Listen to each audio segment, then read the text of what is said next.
She said the words like she was reading from a script. "You're under arrest." The sound of her fist pounding on my front door still echoes in my head. It wasn't the kind of knock a neighbor gives.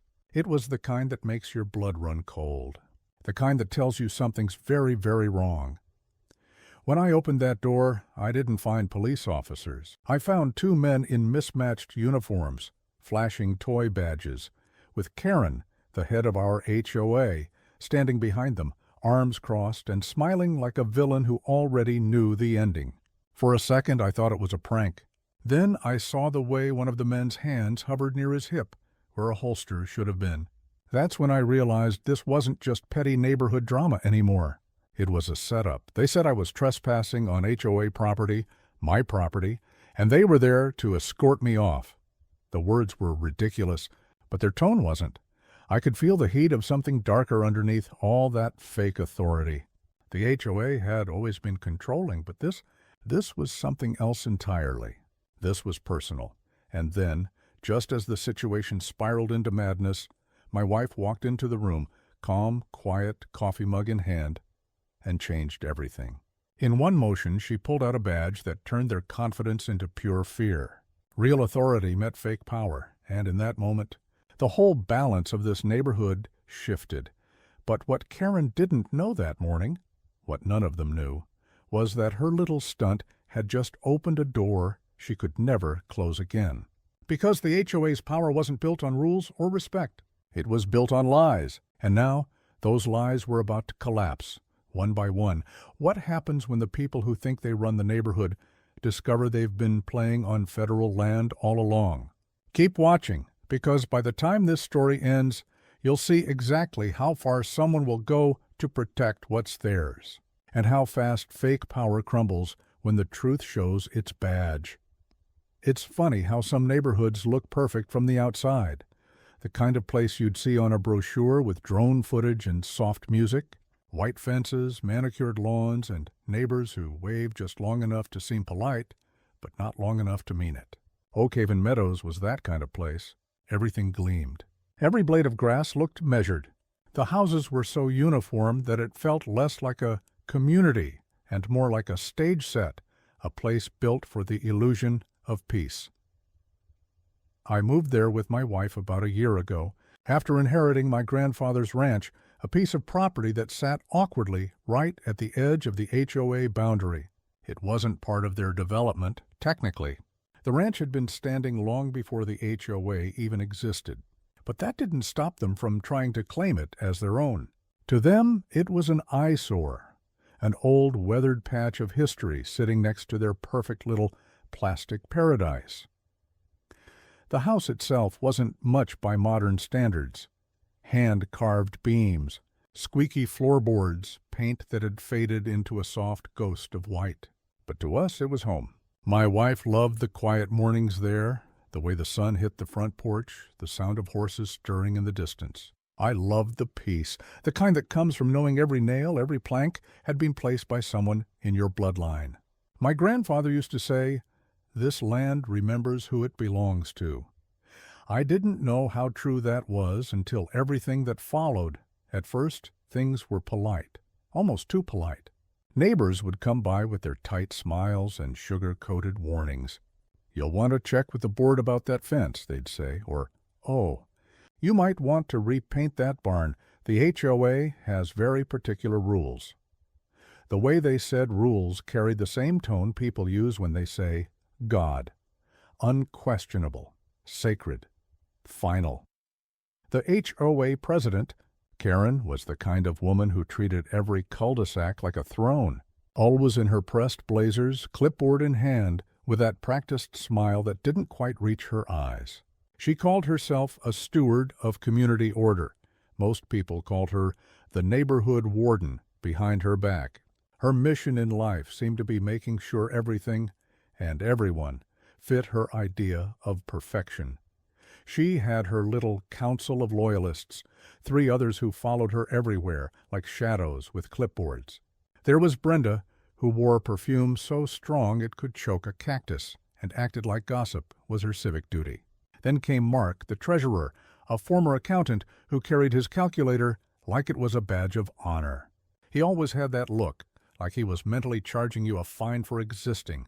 And finally, Dave, the quiet one.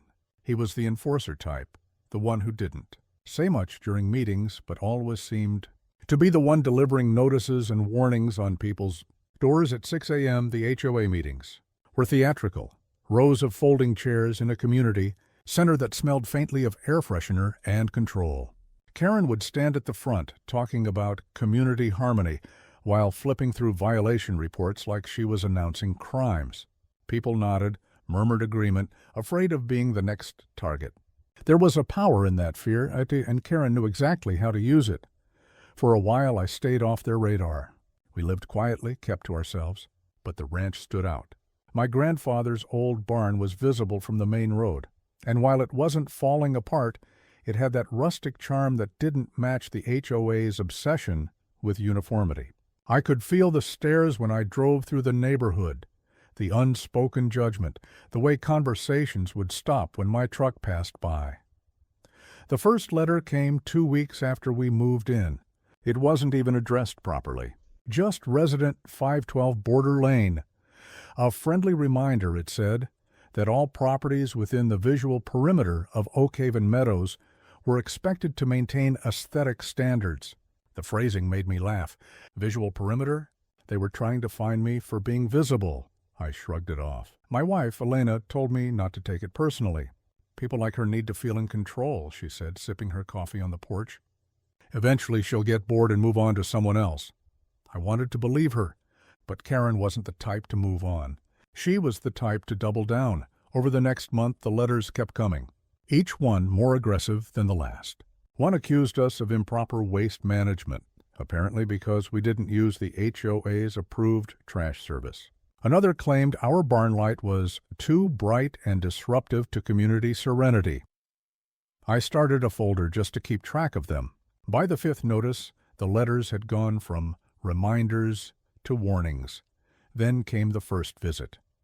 It was a Saturday morning. Cool breeze, soft sunlight, the kind of day that should have been peaceful. I was fixing a loose hinge on the barn door when I heard the crunch of heels on gravel. Karen's heels. She walked straight onto the property like she owned it, clipboard in hand, sunglasses reflecting the old wood of the barn. "Good morning," she said, voice sweet as syrup but sharp as glass. "I wanted to discuss some ongoing violations with you." Violations. The word hung there, sour and heavy. She pointed to the barn, the fence, the gravel driveway, even the old mailbox. "None of this aligns with Oak Haven's community standards," she said. I reminded her that this land wasn't under HOA jurisdiction. It had existed long before their bylaws were printed. She smiled, that smug little tilt of her lips that said she wasn't listening. "We'll see about that," she replied, tapping her pen against the clipboard before walking off. That was the first red flag. Not what she said, but how she said it. Like someone who already had a plan. After that, the tension started to thicken. Small things. Notices left half hidden, under the doormat. Anonymous complaints about noise or unsightly clutter. Once I came home to find someone had taken photos of my property, the angle too close to be casual. Elena found it invasive. I found it threatening. But we decided not to react. Weeks passed, and the neighbors started to shift. People who used to wave stopped making eye contact. Some whispered when we walked by. The isolation was subtle, but real. Karen was good at that, turning a community against someone without ever saying anything directly. She made you the problem without having to prove it. Then came the HOA survey. Karen called it a property line clarification project, meant to ensure accuracy in community records. In reality, it was her way of trying to redraw boundaries, pushing the HOA's reach farther into my land. She sent surveyors without permission. I found one marking trees on my property line, muttering something about new coordinates. When I told him to leave, he stammered that the HOA had authorized it. Elena called it harassment. I called it a declaration of war. Still, we tried to handle it quietly. We kept documenting everything, every visit, every letter, every strange inspection. My wife said it was best to let them make the first real mistake before we pushed back. She was calm, always. She had this steady confidence I admired. though at the time I didn't fully understand it. The breaking point came one night in late spring. A storm had rolled in, wind howling through the trees. I was checking the shutters when I saw headlights stop at the end of our driveway. A black SUV, the engine stayed on. I waited, watching from the window. No one got out. After a few minutes, it drove off. The next morning, a fresh notice was taped to our gate, soaked from the rain, but still legible. Final warning: failure to comply will result in enforcement action. No signature. No contact information. Just the HOA seal, crooked and smeared. Something about it felt different. Final warning. Enforcement action. Those weren't words Karen threw around lightly. She was escalating, and I had the uneasy feeling that she wasn't planning to use letters anymore. Around that time, I noticed something else. A shift in her demeanor. At meetings, she looked tense, edgy, almost desperate.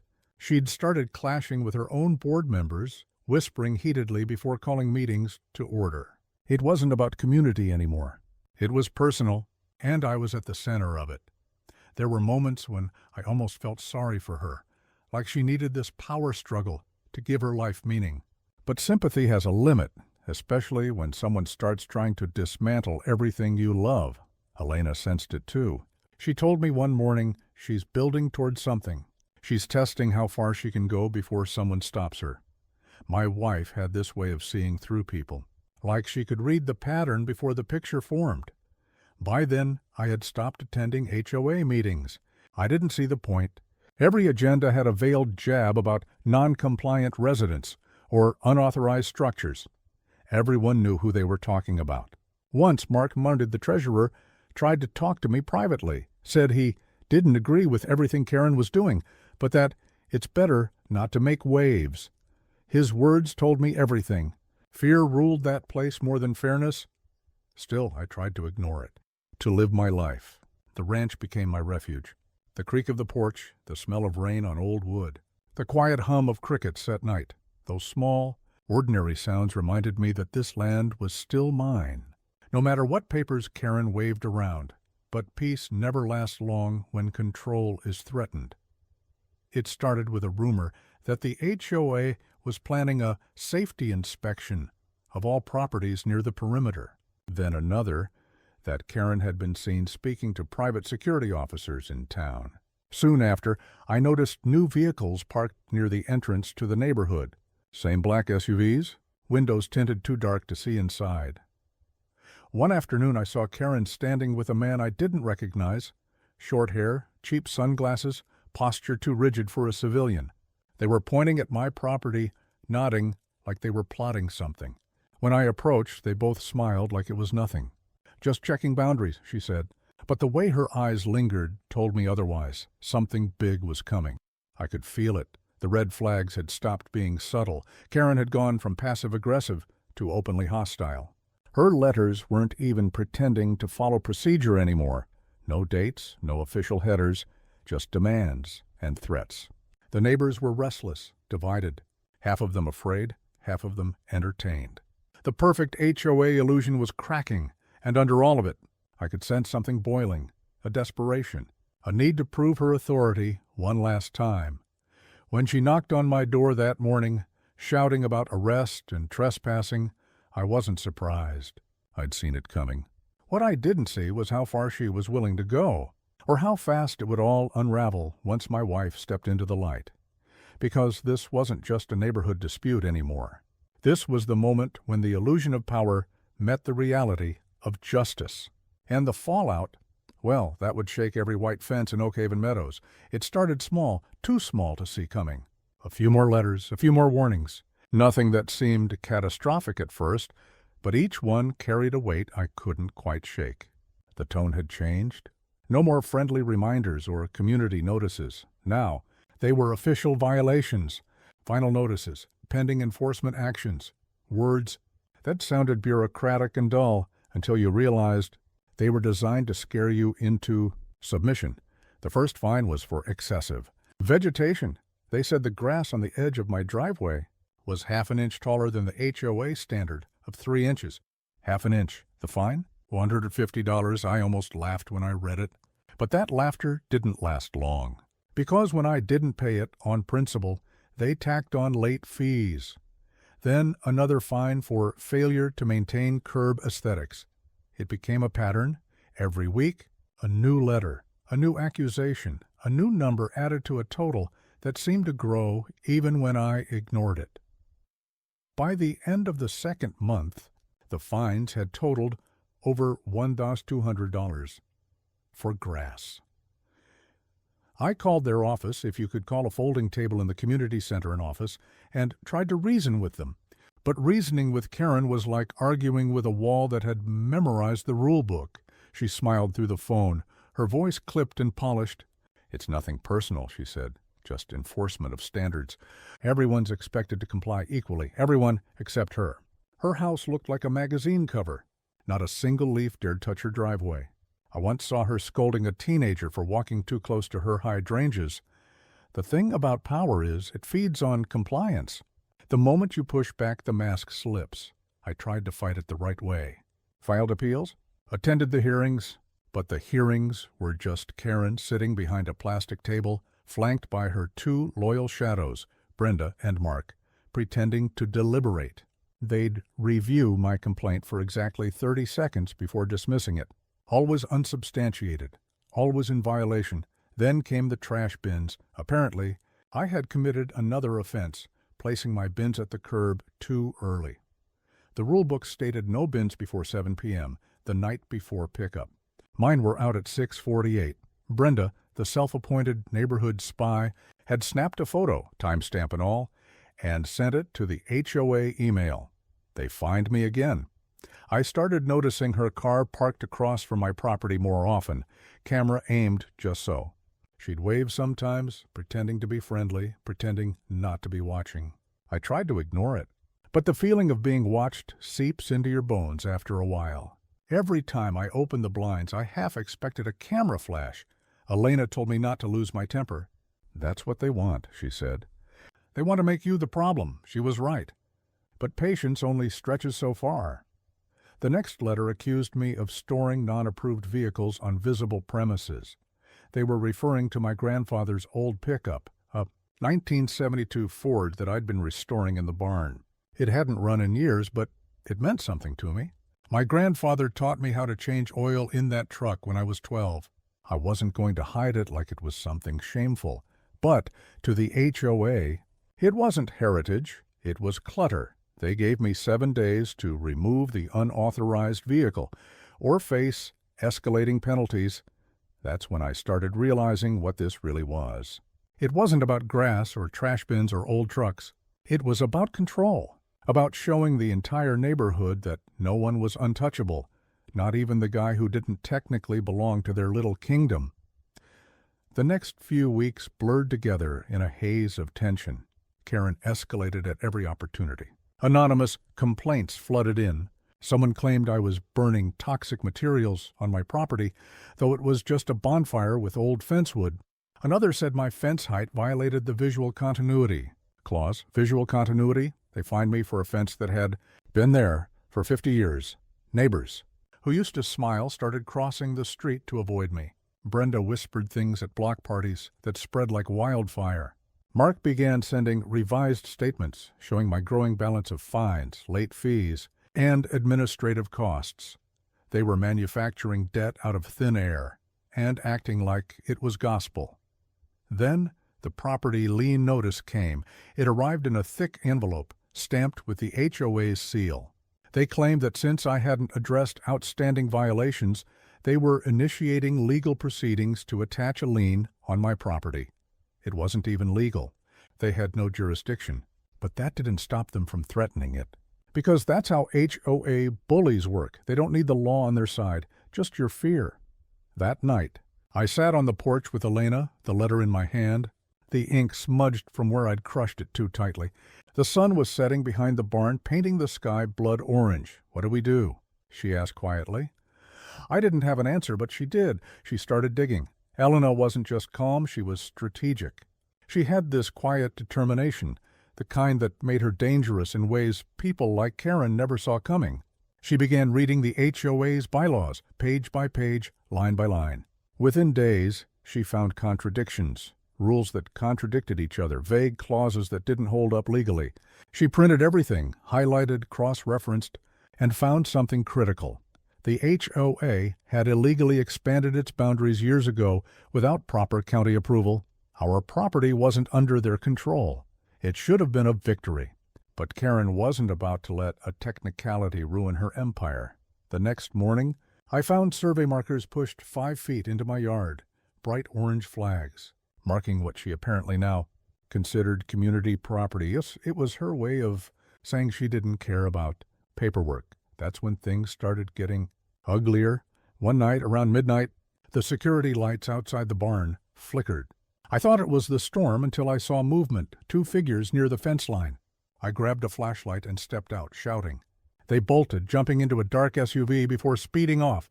The next morning, a notice appeared on my door claiming my barn violated safety ordinances due to improper electrical wiring.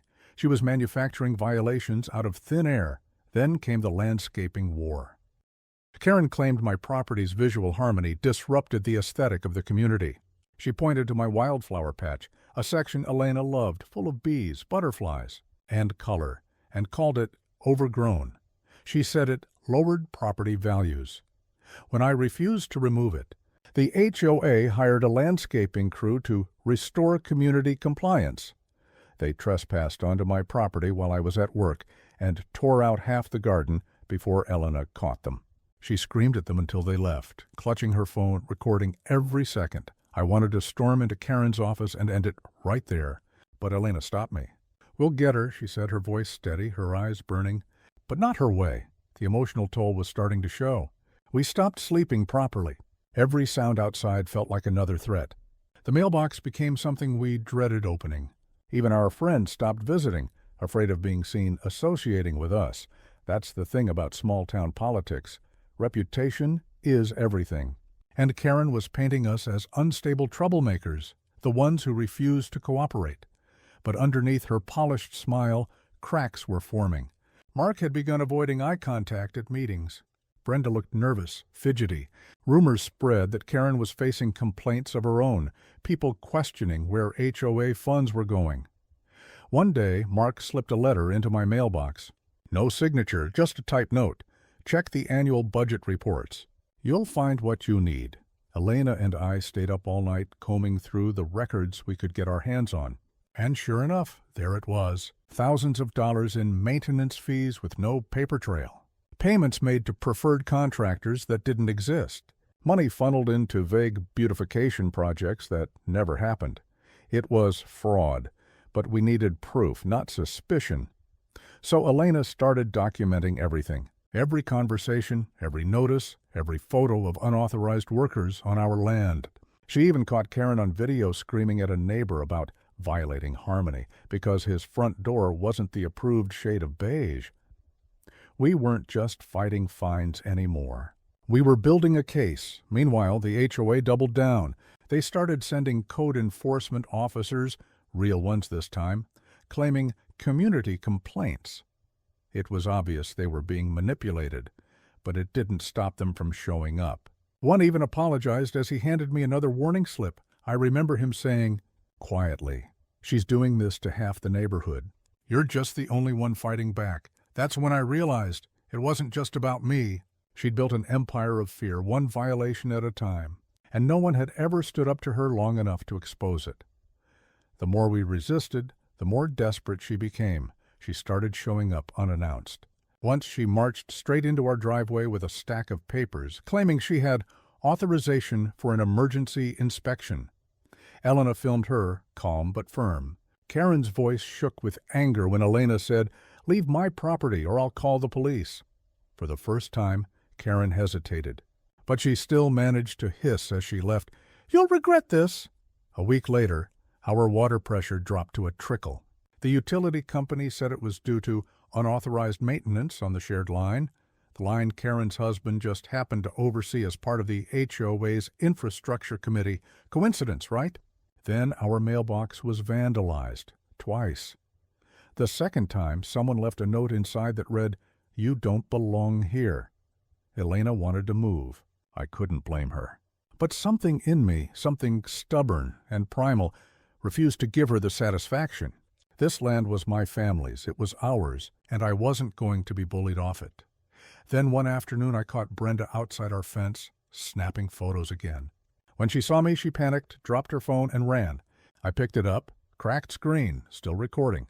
The video showed more than just pictures of my yard. It showed Karen's office, files, spreadsheets, notes about residents, their infractions, even personal gossip, weaponized for control.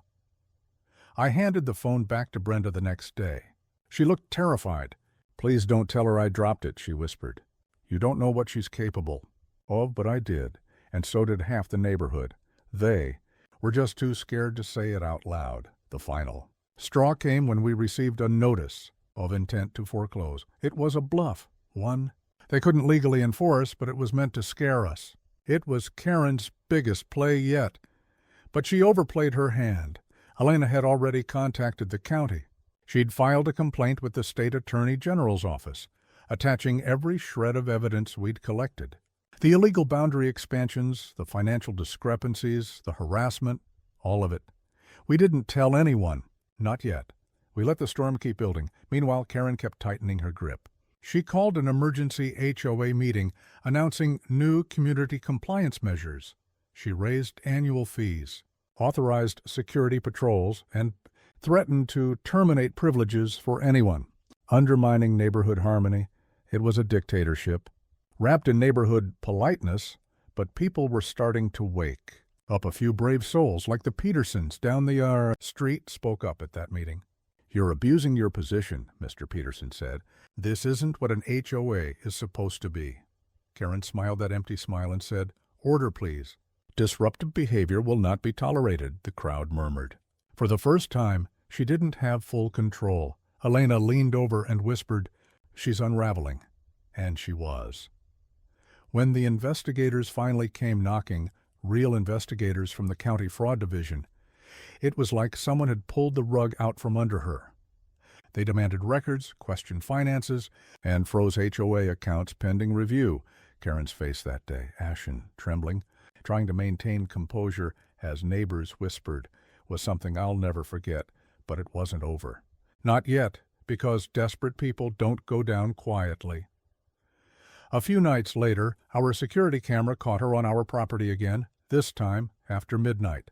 Clipboard in hand, flashlight scanning the barn. The same barn she'd tried to condemn. When I confronted her, she said she was verifying violations. I told her she was trespassing. She didn't move, just glared at me like she couldn't believe I was standing my ground. Then she said something I'll never forget. "You think this is over? You don't understand what you've started." Then she left.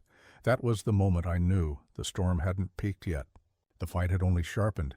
And the next time Karen showed up on my property, she wouldn't walk away so easily because I was done playing defense, and what came next would finally expose everything she'd built on lies, fear, and greed. It began with a knock that didn't sound like a knock. It sounded like an ambush. 3 sharp pounds, too forceful, too deliberate, echoing through the quiet morning. I remember glancing at Elena, her coffee halfway to her lips, the look on her face already telling me what I didn't want to believe. "Don't," she whispered. But I was already walking toward the door. The pounding came again, louder this time. "Open up! You're under arrest." For a moment, my mind went blank. Arrest? For what? When I opened the door, the scene was so surreal, it almost felt like theater. 2 men in mismatched uniforms stood on the porch, badges hanging crookedly from cheap chains. Their belts didn't match. One had a patch that read County Enforcement, the other, Neighborhood Security. Behind them stood Karen, arms folded, lips pursed in that smug half-smile she'd worn since the day we met. "This is it," she said. "You're done here? The HOA has filed a property seizure order. You're trespassing on community land." I stared at her, then at the 2 men pretending to be officers. One of them was shaking slightly. The other couldn't meet my eyes. Elena stepped into the doorway beside me, calm as ever, holding her coffee mug like nothing unusual was happening. "Funny," she said, "because last I checked, the HOA doesn't have arresting powers." Karen's smile faltered for a split second. "You're obstructing officers," she snapped. "They have every right to remove you." Elena's voice didn't rise. It didn't need to. She reached into her jacket pocket and flipped open a badge. Shiny, solid, and real. U.S. Marshal Service, she said, her tone low and sharp. And you're impersonating law enforcement. That's a federal crime. The porch went dead silent. The two fake cops froze. One stammered something about wrong address, while the other backed away slowly. Within seconds, both turned and ran to their car. The tires screeched as they sped off down the street. Karen's face went pale, but she still tried to save face. "This isn't over," she said, voice cracking. "You think flashing some badge scares me? The HOA has more power than you realize." Helena stepped closer, her gaze unflinching. "Karen, you brought criminals into my home. You want to keep playing this game? Be my guest." Karen stormed off, muttering threats under her breath. But I could see the panic in her eyes. Something had shifted. For the first time, she looked uncertain. That night, the uncertainty turned into something else. At exactly midnight, I woke up to the sound of metal clinking outside, chains dragging across gravel. I went to the window, and there it was. A tow truck reversing into our driveway, lights off, engine low. Two men in hoodies jumped out, one crouching by my tires, the other readying the hook. And there, standing in the dark streetlight glow, was Karen. She was in her robe, hair wild, barking orders like a general. "Get it done fast. He won't know what hit him." I stepped outside barefoot, the cold air hitting me like ice. "Funny hour to be running business, isn't it?" I said. The driver jumped, startled. "HOA orders, sir. This vehicle's unauthorized." Before I could even respond, Elena stepped onto the porch. She didn't yell, didn't argue. She just lifted her phone and said, "Smile. You're being recorded on 3 federal cameras right now." The men froze. "And," she added, her voice calm and steady, "you're trespassing on federal land under active jurisdiction." She tapped her badge again. The porch light caught the gold. The driver's hand shook as he unhooked the chain. "Forget it," he muttered. "We're done here." Within seconds, the truck was gone, taillights vanishing down the street. But Karen wasn't. She stormed up the driveway, her face twisted with fury. "You can't stop us. The HOA owns this neighborhood." Helena leaned close, her words quiet but lethal. "Karen, this land doesn't belong to you. It belongs to the federal government. You just tried to steal property off it." Karen's face drained of color. For the first time, she didn't have a comeback. She turned and fled to her car, slamming the door so hard the echo lingered long after she sped off. By morning, she'd found her next move. I was barely pouring coffee when red and blue lights flashed across the living room walls. Real police this time, real cars, real officers.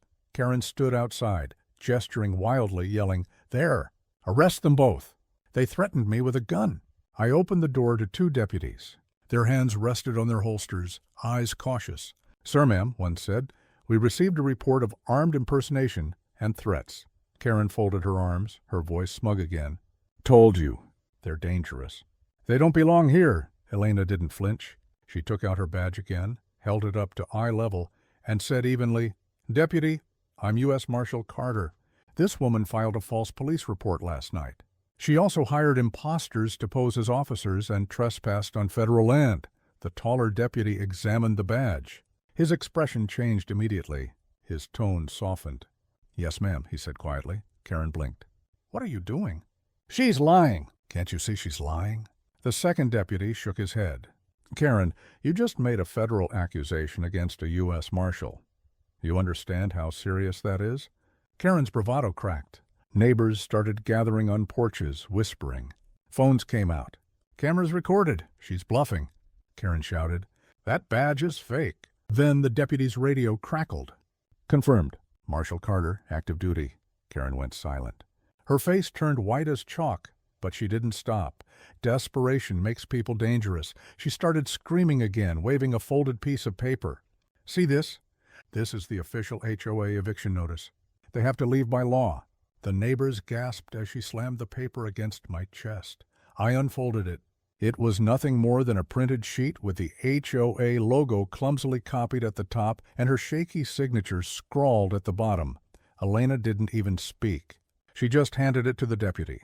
He glanced at it, then at Karen. His jaw tightened. "Karen," he said, "this isn't legal. This is forgery." The crowd stirred. Someone muttered, She's lost it. Karen lunged forward, trying to grab the paper back, but the deputy blocked her. Ma'am, step back. Her voice rose to a shriek. You don't understand. I am the HOA. This is my neighborhood. Elena's voice cut through her screams like a blade. Not anymore. Karen's breath came in short, broken bursts. She looked around, as if searching for allies, but all she found were neighbors shaking their heads. Then she snapped. Her eyes went wild, and she lunged, not at me, but at Elena. The deputy caught her wrist mid-air. That's assault on a federal officer, he said coldly. The handcuffs clicked, metallic and final. Karen thrashed, kicking, screaming, No! You can't do this. You'll regret this. I'll sue every one of you. But no one came to her defense. The neighbors watched, some filming, others just standing in stunned silence. Then a slow, scattered clap started from across the street. Someone said, About time. Another voice added, She finally crossed the wrong person. The deputies led her to the squad car. She twisted to look at me, her voice cracking. This isn't the end. You'll see. The board will destroy you. I just looked at her and said, Karen, you destroyed yourself. The door slammed. The car pulled away. The sound of the siren faded into the distance, but the silence it left behind felt heavier than ever. Neighbors began murmuring. Some smiled. A few even approached, awkwardly apologizing for not speaking up sooner. Elena didn't say much. She just stood there, coffee still in hand, watching the road where the car disappeared. She won't be the last, she said quietly, and she was right, because a week later, the investigation started. The fraud division confirmed everything, the missing HOA funds, the illegal expansions, the fake documents. Mark and Brenda turned over evidence to save themselves. The entire HOA board dissolved under the weight of its own corruption.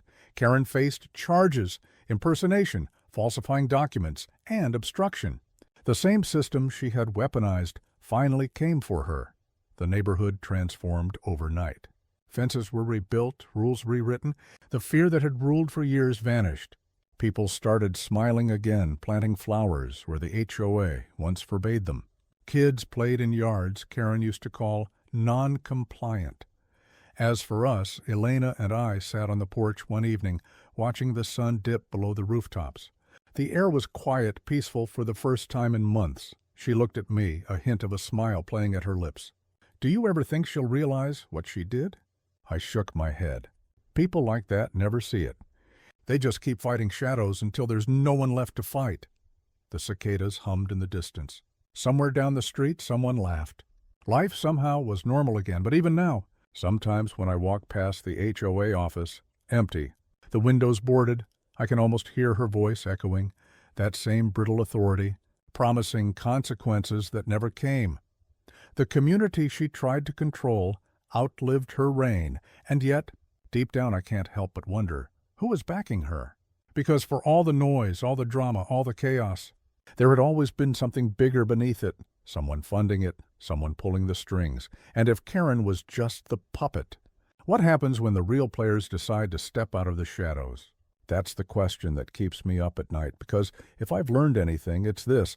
Some wars don't end when the sirens fade, they just go quiet for a while. Waiting for their next move, the days that followed Karen's arrest felt strangely hollow. Not peaceful yet, just quiet, heavy, like the world itself was holding its breath. The neighborhood that had once been ruled by fear and gossip was now blanketed in whispers of disbelief. People stepped outside, cautiously at first, like animals emerging after a storm. The self-appointed queen of Oakwood Estates had fallen, and no one quite knew what to do with that. At first, I thought the silence meant indifference, but it wasn't. It was transformation, slow and seismic. Within a week, the HOA office, once the hub of Karen's petty tyranny, was locked up, its front windows covered with brown paper. The gaudy Compliance is Community banner that used to hang from the fence was gone. Someone had torn it down overnight, leaving only the metal hooks swinging in the breeze. The next morning, something remarkable happened. People started talking. Mrs. Alvarez from 2 doors down, the same woman who once reported me for leaving my trash bins out too long, walked up to my gate.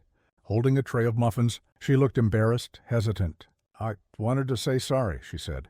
Karen scared us all. We just Went along with it. I didn't have words for that. So I just nodded, accepted the muffins, and said, "You're not the only one." That was the start. By the weekend, the entire block seemed to come alive. Neighbors who hadn't spoken in years were suddenly outside, trimming hedges, repainting fences, waving to one another. You could feel the tension bleeding out of the air, replaced with something almost unfamiliar: hope. Then the real reckoning began. 2 weeks after the arrest, a city inspector arrived, clipboard in hand, walking door to door. When he reached mine, he smiled faintly. "You were right to file that complaint," he said. "Turns out your HOA's been in violation of at least a dozen municipal codes." He wasn't exaggerating. The investigation that started with Karen's fake eviction notice had blown open something much bigger: missing funds, falsified maintenance reports, shell companies that funneled community improvement fees into private accounts. And at the center of it all, Karen, Mark, and Brenda. The city council held a public hearing. For the first time, residents who had been silenced by threats or fines got to speak. One after another, people stood up. Mr. Patel, who'd been fined for the color of his mailbox; the Reynolds family, who'd been forced to tear down their wheelchair ramp; even old Mr. Dunham, who had lost his garden shed to a violation order. Their stories poured out, raw and angry. The collective weight of years of humiliation hit the room like thunder. When it was my turn to speak, I didn't plan to say much. But standing there, looking at that long table of smug board members, some sweating, some refusing to look up, I realized I had to. I told them about the harassment, the false citations, the intimidation. I told them how Karen stood on my porch pretending to be the law, and how Elena had to flash her real badge just to stop a fake arrest. I told them about the fear that seeps into your bones when your own neighborhood turns against you. And then I told them what it felt like when it stopped, when the deputies cuffed Karen, when the silence finally returned, not as a threat, but as relief. When I finished, the room was quiet. The council members exchanged glances. One of them, a gray-haired man with kind eyes, finally said, "Mr. Walker, on behalf of the city, we owe you an apology. And a promise." That promise came true faster than anyone expected. The HOA charter was revoked. Every bylaw that gave them unchecked power was suspended pending review. Their assets were frozen, and a court-appointed trustee took over. Karen and Mark faced criminal charges for fraud and coercion. Brenda cooperated with investigators and avoided jail, but was permanently barred from serving on any housing association board again. The headlines were brutal. HOA horror local board. Exposed for extortion and forgery, power, fear, and greed. Inside Oakwood's neighborhood nightmare. Marshal's badge ends HOA tyranny. And just like that, Oakwood Estates became a national symbol, not of control, but of what happens when people fight back. News crews rolled in for days. They wanted interviews, photos, statements. I avoided most of it, but Elena handled them like a pro. Calm, poised, always steering the story toward the bigger issue. "This isn't about one corrupt HOA," she told them. "It's about accountability. When people with no oversight get a taste of power, they stop serving their community and start feeding their egos. That's when good people have to step in." She wasn't wrong. The fallout rippled far beyond our street. Neighboring communities started questioning their own associations. Meetings turned public. Elections were demanded. Rules were rewritten to require transparency. People stopped whispering and started speaking out. But for me, the change wasn't in the headlines. It was in the mornings. The first real morning of peace came a month after everything collapsed. I woke up to birds instead of shouting, to the smell of Elena's coffee instead of a warning notice taped to my door. I stepped outside and just breathed. The yard looked different. Not because I'd changed it, but because I could finally see it without that constant weight of scrutiny. The flowers, the fence, the paint, they all belonged to us again. For the first time, I didn't feel watched. Neighbors waved as they passed. Kids rode bikes without fear of unauthorized use of the sidewalk. Even the stray cat that used to be chased off by HOA patrols now lounged on my porch like he owned it. Freedom, I realized, doesn't always roar. Sometimes it just hums quietly in the background of ordinary life. Elena and I spent that summer rebuilding, physically and emotionally. We hosted barbecues, helped repaint a few fences. The neighbors who once avoided eye contact now brought over desserts and offered to help with yard work. It was human again. But beneath the joy, there was reflection. One evening, as the sun dipped low and painted the sky gold, Elena sat beside me and said, "You know, it's strange. Power like that, it doesn't just vanish.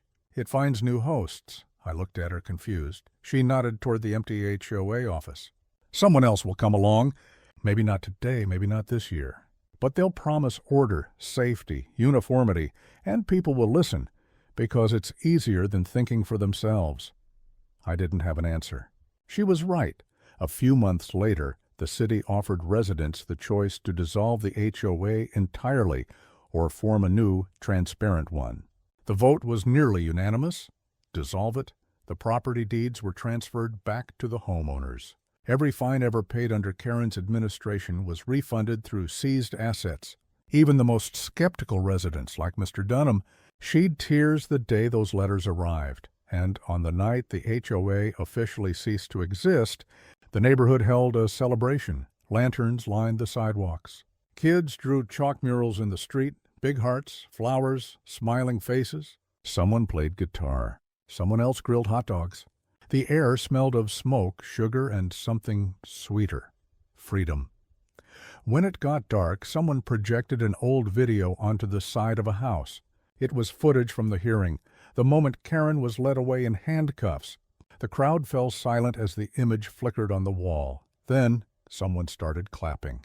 And soon everyone joined in, not for revenge, not for triumph, but for closure. That night, Elena and I walked home under a sky so full of stars it almost didn't look real. She slipped her hand into mine and said, "You did good." I smiled. We did good. But even in peace, the echoes of what happened never fully faded. Sometimes I'd catch sight of that empty HOA office, still abandoned, its windows dark. Grass grew through the cracks in the parking lot. The sign out front, once painted white and gold, was now weathered, its letters barely visible. And yet, every time I passed it, I felt something deeper than anger or satisfaction. I felt warning, because corruption doesn't start as corruption. It starts as convenience, as trust, as a promise that someone else will handle things so you don't have to. That's how it began here too, and that's why, when I mow my lawn or take out the trash, I never forget what it cost us to win that simplicity back. The last time I saw Karen was months later in court. She looked smaller somehow. Her hair was dull, her voice cracked when she spoke. The arrogance that once filled every room was gone, replaced by something hollow. Regret, maybe, or denial. When the judge sentenced her, 18 months in county jail with restitution, she didn't look at me. But I looked at her, and I didn't feel victory.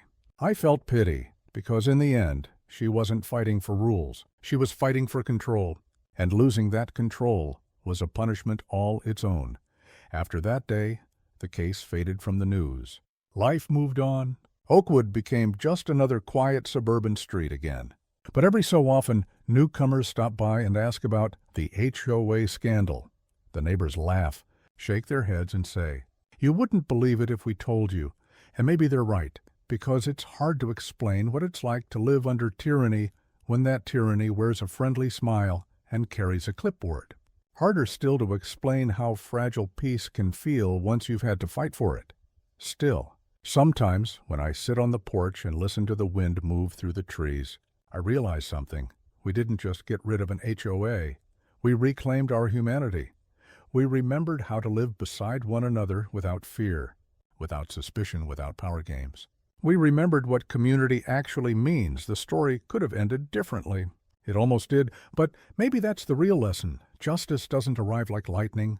It builds slowly, choice by choice, voice by voice, until the truth becomes too loud to ignore. And when that moment finally comes, when the lies collapse and the powerful fall, you don't cheer for their ruin. You breathe again, you look around, and you remember why you fought in the first place. Because home isn't just a place. It's a promise, and in Oakwood Estates, We finally kept ours, so now every evening, as the sun fades over the roof,